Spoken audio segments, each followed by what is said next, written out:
divide 292 by 5 in long division method. 5 times 5 is 25. On subtracting we get 4. So now we put down these 2 and it is 42.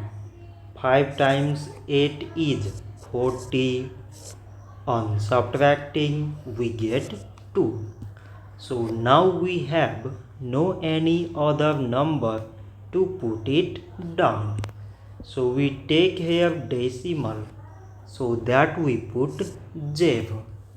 So it is 20 and 5 times 4 is 20. On subtracting we get 0. So 292 divided by 5 is 58 decimal 4. So this much for today and thanks for watching.